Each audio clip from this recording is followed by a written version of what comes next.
Have you ever looked at a successful nation or maybe a community and just wondered, how did they do that? How did they crack the code? Yeah, the code to prosperity. It's a real paradox, isn't it? Exactly. Mm. Some places, I mean, they have tons of resources, but they still grapple with challenges, while others, often starting with, well, very little, seem to consistently thrive. Mm-hmm.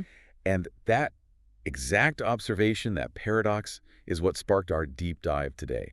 We're getting into engineer Reuben Juma Onunga's really compelling book, The Wealth Codes of Nations, Lessons for the African Entrepreneur. Right. And Onunga, he saw this firsthand, didn't he, working across Africa? He really did. Kenya, South Sudan, Ethiopia, Rwanda, Malawi, Mozambique, Tanzania, Lesotho. I mean, the list goes on.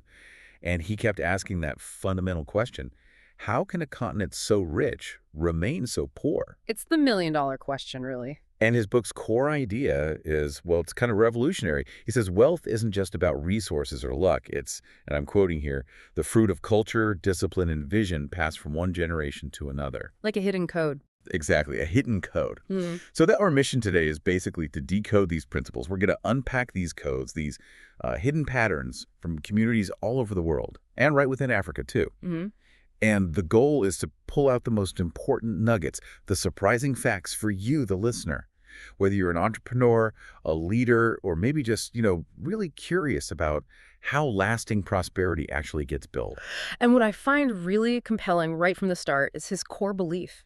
He says wealth is not merely what a land produces, it is how its people think, organize, and preserve their gains. That really flips the script, doesn't it? Challenges that whole resource curse idea. Completely. It suggests destiny isn't just about what's under the ground. Yeah. And he looks everywhere for examples. Israel, Arab traders, Somalis, the Igbo, the Kikuyu. Chinese, Indians, Egyptians. It's a broad scope. A really broad scope. Yeah. But crucially, he stresses the goal isn't just, blind imitation. It's about learning, yes, but then integrating wisely.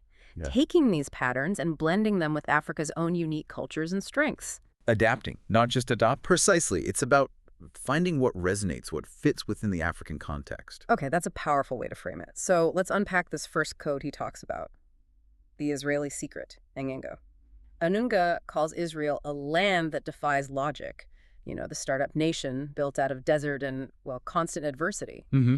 So what does he say were the key things, the pivotal elements that let them not just survive, but innovate like crazy against those odds? Well, it's a great question. Onunga really focuses on two main things here. First, he points to their incredible resilience. Right. This sort of collective toughness, he argues, was forged over centuries of exile, persecution, hardship. He writes, where others crumbled, they endured. Out of ashes, they forged renewal. Wow. So not just surviving, but using adversity. Exactly. It wasn't just about getting through it. It was about learning from it, letting it shape them. He calls adversity a forge of strength, not a curse. That perspective shift is huge. It really is. And it makes you, the listener, think, doesn't it? How can you take your own setbacks, maybe scarcity in your business or life, and turn that into fuel for innovation? That's a really practical takeaway, and it connects directly to the second point, right? Their ingenuity. Absolutely. Onunga talks about how, with almost no water, they invented drip irrigation, made the desert bloom, literally. They didn't wait for solutions from outside. No, they engineered their own. And he stresses this wasn't just about clever gadgets. It was a deeper cultural thing, embracing problem solving, turning the mind into the ultimate resource. It really shows how creativity conquers limitations.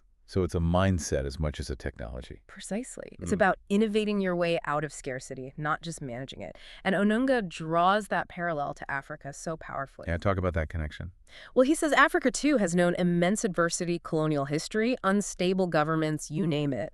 But like Israel, the book suggests Africa can turn scars into strength, history into fuel, and hardship into innovation. It's about reframing the narrative. Completely. Shifting from being defined by the past to being propelled by it. It's a call for a major mindset shift. Okay, so Israel gives us this powerful model of internal resilience, of ingenuity born from within. But wealth also needs connection, right? Reputation, building networks outward. Definitely. And that brings us neatly to the next code Onunga explores. The code of trade, networks, and trust. He looks at the ancient Arab caravan masters, the Somali ocean traders. Brilliant examples. Their genius wasn't always in making stuff, but in moving it and building these huge networks based on, well, trust. What can we learn from how they build empires without, modern banks or courts? This is where Onunga really hammers home that idea. Trust is capital. Think about those Arab traders.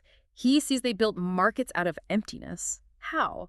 Their word was their bond. Your reputation was your biggest asset, that vast trade empire across continents. It wasn't built on complex legal documents we rely on today. It was built on honor and hospitality. So reputation was literally currency. Stronger than cash, as he puts it. In places without formal institutions, they created their own systems of accountability, rooted deep in their culture. And these systems were robust enough to keep commerce flowing across deserts, across oceans. It's powerful proof of, well, human connection. It really is building global trade on the strength of your word. And the Somalis too, right? Masters of the sea trade from places like Mogadishu. What did their success show about networks, especially when formal governance maybe weren't strong? Yeah, the Somali example is fascinating because, as Onunga points out, when state structures weakened or failed, their traditional clan structures provided a different kind of order, stability for commerce. So culture stepped in where politics failed. In many ways, yes. And then there's the diaspora. Often we just think of migration, but Onunga highlights how the Somali diaspora became this incredibly powerful safety net and an engine of capital. Through remittances, right? Exactly. Billions sent home globally. Yes, it sustains families, absolutely. But it also seeds new businesses, new ventures. It's this deeply embedded cultural system of mutual support, collective investment. Often, the group's well-being comes first. That collective aspect is key. And speaking of global reach and, frankly, fearless ambition, Onunga also really digs into the Igbo of Nigeria. Ah, yes, the Igbo. He calls them fearless risk takers, always turning tough situations into strengths, not just at home, but everywhere. What's their secret sauce, according to him? Well, the Igbo really embodies that idea that Onunga mentions. The world is not a threat, but a market. He talks about their global hustle. They didn't just stay in Nigeria. They built business networks everywhere, from Accra to London. Wow. And they adapted to new cultures incredibly well. It's like enterprise is just in their DNA. But it's not just spirit. It's backed by a system, a really ingenious one that Onunga focuses on, the Igbo boy apprenticeship system. Okay, I've heard of that. The Igbo boy system. That sounds like a really specific, actionable code. Can you break that down for us? Absolutely. It's brilliant, really. It's an indigenous model. A young person, usually a man, goes to learn under an established trader, sometimes for years. Learning the ropes. Exactly. Mastering the trade, yes, but also the unwritten rules, the discipline, the networks, the business ethics. And then, here's the key part, after they successfully complete this apprenticeship, their master settles them, gives them startup capital, initial stock, connections, and importantly, their blessing to start their own venture. So they launch debt-free with support. Precisely. Onunga says it creates a new entrepreneur, not with debts, but with guidance, not with guesswork, but with experience. It's about continuity, building legacies. Think of it like a built-in, culturally rooted startup incubator. That is genuinely a masterclass in passing on wealth and knowledge. It's incredibly effective for transferring not just capital, but practical wisdom generation to generation. So it really makes you think, doesn't it? For you, the listener, Onunga's work process, are you actively building those kinds of trust networks? Real deep trust. Yeah. And how are we, maybe in our own communities or businesses, passing on knowledge and capital? Are there ways to mentor, perhaps inspired by models like Igbo Boy, to build that continuity, those lasting legacies? Really important questions. Okay, let's pivot now from networks and trust to building big. Yeah. Building at scale and building together. Right. Onunga unpacks the Chinese secret. He boils it down to discipline, scale, and collective ambition. Yeah. What did he see as the sort of engine behind their incredible growth? Well, Onunga really emphasizes that the discipline isn't just individual. It's deeply rooted in Confucian ethics. It values persistence, endurance, consistency, maybe over just flashes of brilliance. Shit became power. Exactly. He describes how this cultural foundation allowed factories to hum for years, allowed cities to rise with that, astonishing speed we've seen. It's all about the long game. That's a stark contrast to the short-term focus we often see elsewhere. Yeah, it really is. He suggests that long-term patience is key, the endurance to stay the course. It challenges that quick win mentality that can sometimes hold back real sustainable prosperity, makes you reflect, right, on the patients needed. Definitely. And their sense of scale, that's just mind-boggling. Onunga notes they think in millions, not hundreds, even tiny profits. When multiplied by millions, they become empires. That's his line. It captures that vision, doesn't it? Seeing how something small today, if you replicate it, if you sustain it, becomes incredibly powerful. It's about the potential of multiplication. Exactly. And crucially, this isn't just about individuals getting rich. It's tied to collective ambition. He stresses how progress is linked to families, communities, the nation itself. We rise together. That's the mindset Onunga identifies. And he argues that communal drive has been a huge part of their success, made them almost unstoppable. It really pushes back against a purely individualistic view of creating wealth, shows the power of shared purpose. That's a really profound insight. And, we don't have to look only outside Africa for powerful community models. Onunga highlights the Kikuyu of Kenya, Very strong example. especially how they've used land and cooperatives. Yeah. What are the core elements of the Kikuyu code that he points out? He frames it around two main pillars, really. First, land. For the Kikuyu, land wasn't just property. It was, and often still is, the foundation of wealth, identity, security. Central to everything. Absolutely. It was acquired, farmed, developed, and crucially used as collateral.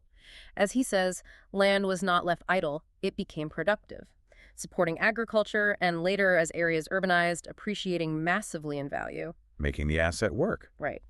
And the second pillar is that famous Kikuyu hustle spirit, a deep-seated refusal to be idle, always finding an opportunity, whether it's a small roadside stall or a bigger shop. The mantra is kind of like, no work's too small, no profit too humble. That relentless drive. But tenacity, yeah. It fuels constant economic activity from the ground up.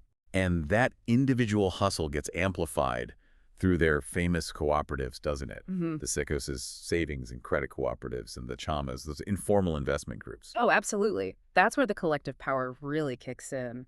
These groups pooled resources. They gave loans to members who might not qualify at a formal bank. They made collective investment. They built their own financial system almost. Pretty much. Onunga shows how these cooperatives financed entire industries, from matatus, the minibuses you see everywhere, to real estate projects in Nairobi. They created access. They democratized capital where the formal system often fell short. It's that community capital idea again. Exactly. And Onunga stresses it's not just financial. He calls the cooperative model spiritual, cultural, and practical. It's a powerful reminder that prosperity isn't just a solo race. It's often a communal journey. That idea of community capital really resonates, especially when you connect it back to the diaspora remittances we touched on earlier. Billions flowing back to Africa from sons and daughters abroad. But Onunga makes a critical observation. Too much is consumed, too little invested. Precisely. And this is where the potential is massive. Imagine, and this is for you, the listener, to think about. What if diaspora communities pooled just a fraction of those remittances? Instead of just individual consumption. Exactly. Pulled it into cooperative funds, maybe venture capital for local startups, direct investment in industries back home. It could turn billions in consumption into billions fueling factories, innovation hubs, real sustainable growth. The potential for strategic collective investment is enormous. Immense. Okay, so we've looked at resilience from Israel, networks and trust from Arab and Somali traders, discipline and scale from China, mentorship from the Igbo, community capital from the Kikuyu. How do we bring this all together for today's Africa? What does it mean for you trying to build something now? And Onunga points to a critical factor, a great equalizer. Technology. Yes, technology. Onunga is crystal clear on this. Tech has basically shattered distance and time. It's democratized knowledge, opened up markets in ways that were unthinkable just, a generation ago. And he makes that powerful point. Africa does not need to follow slowly. It can leapfrog. Exactly. Leapfrog development stages. Which raises a really important question for you, the listener. Are you seeing technology mainly as, like, a way to consume stuff, get distracted? Or are you seeing it as a bridge, a tool for creation, for building your destiny? That's a critical distinction. It is. Onunga really emphasizes this. The African entrepreneur must see technology not as a toy, but as a tool, not as a luxury, but as a necessity. And we've already seen incredible examples of this, haven't we? Mobile money is the classic one. Yeah. M-Pesa in Kenya. A game changer. It turned tiny kiosks into bank branches, basically.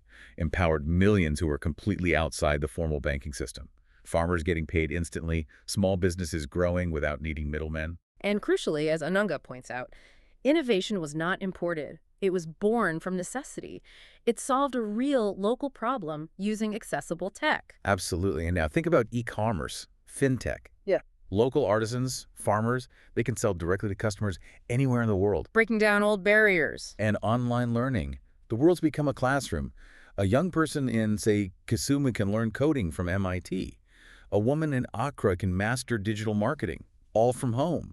Knowledge isn't locked away by privilege anymore. It's accessible. But the key, Onunga suggests, isn't just having the tech. It's about how communities, how entrepreneurs integrate it, how they blend it with their existing strengths, their cultural context, their specific needs. Right. It's that blend that unlocks the real leapfrog potential. Exactly. So ultimately, the path for the African entrepreneur, according to Onunga, isn't about just copying Israel or China or anyone else. No, not at all. His message is really about blending global secrets with local wisdom, taking the best ideas, that resilience, the trust networks, the discipline, the scale, the mentorship, the community spirit, and weaving them together with Africa's own incredible heritage, its youthful energy, its, frankly, abundant resources. It's a synthesis, creating something new and powerful, perfectly suited for this moment.